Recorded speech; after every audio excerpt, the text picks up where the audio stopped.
안녕하세요. 12월 말이네요. 정말 한 해가 저물어가는 시기인데 아마 이맘때쯤이면 많은 수험생분들이 고민이 참 깊어질 것 같아요. 특히 만족스럽지 못한 성적표를 받아들고 재수를 진지하게 생각하고 계시다면요. 머릿속이 꽤 복잡하실 텐데요. 그럴 때 아주 현실적인 질문 하나가 딱 떠오르죠.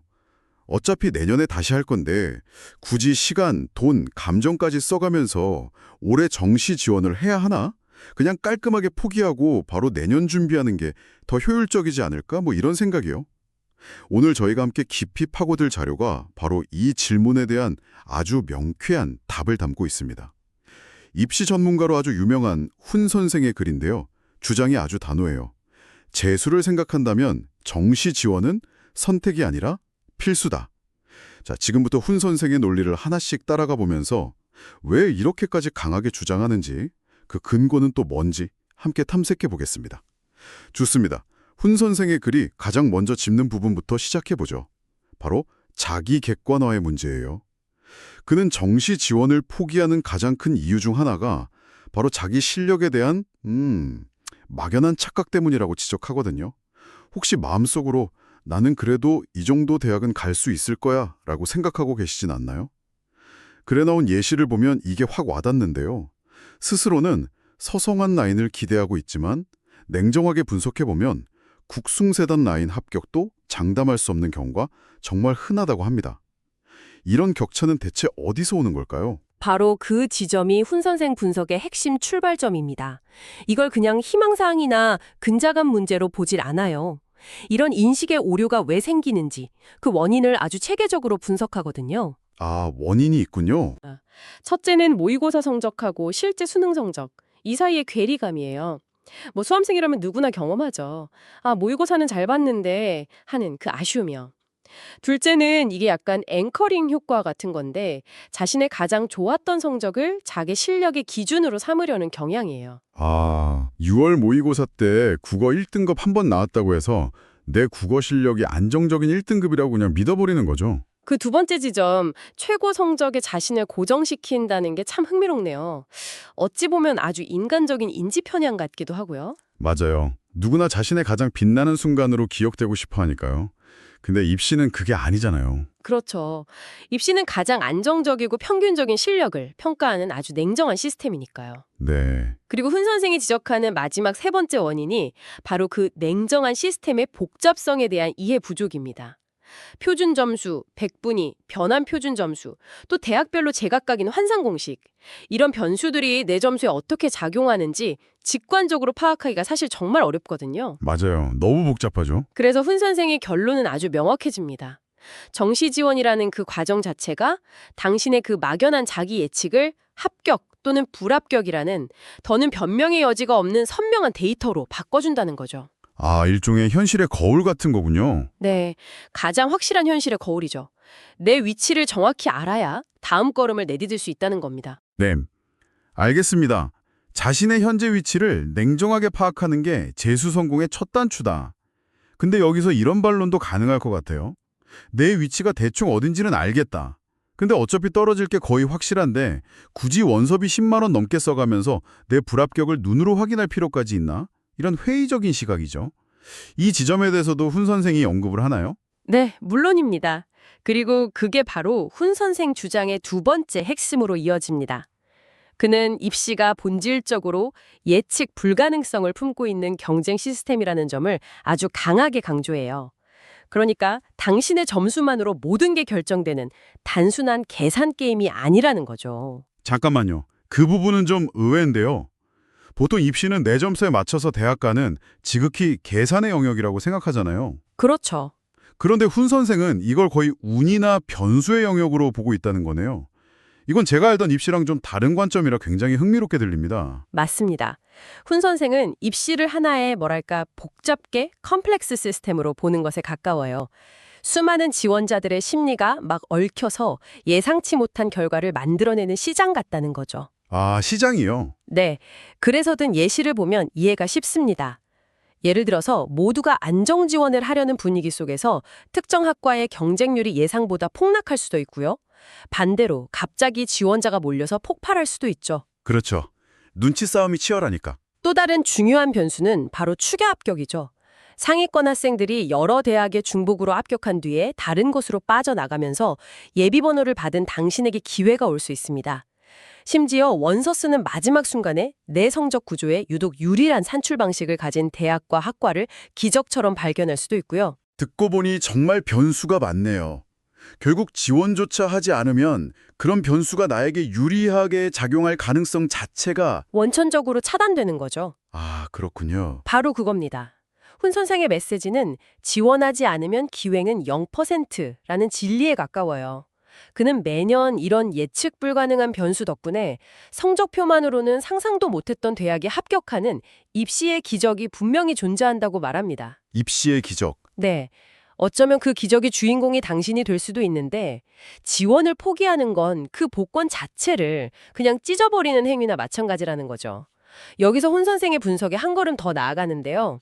설령 그 기적이 일어나지 않아서 불합격하더라도 그 과정 자체가 결코 손해가 아니라는 겁니다. 아, 불합격해도요? 네, 원서를 넣고 실시간 경쟁률을 지켜보고 예비번호 받고 추가 합격이 어디까지 도는지 마음 졸이며 지켜보는 그 모든 경험, 이게 돈 주고도 못 사는 실전 데이터가 된다는 거죠.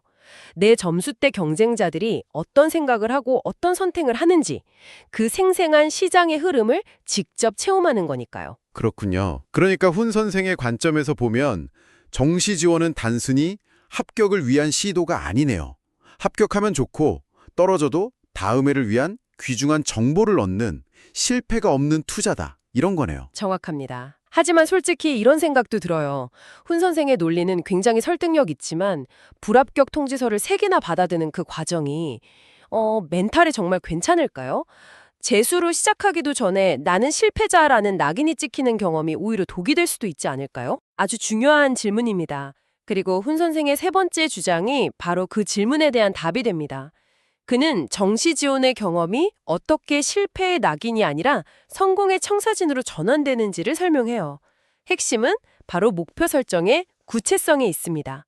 구체성이요? 네, 제가 훈 선생의 논리를 바탕으로 한번 가상의 이야기를 만들어 볼게요. 여기 민준이와 수진이라는 두 학생이 있습니다. 둘 다 비슷한 성적으로 수능을 망쳤고 재수를 결심했어요.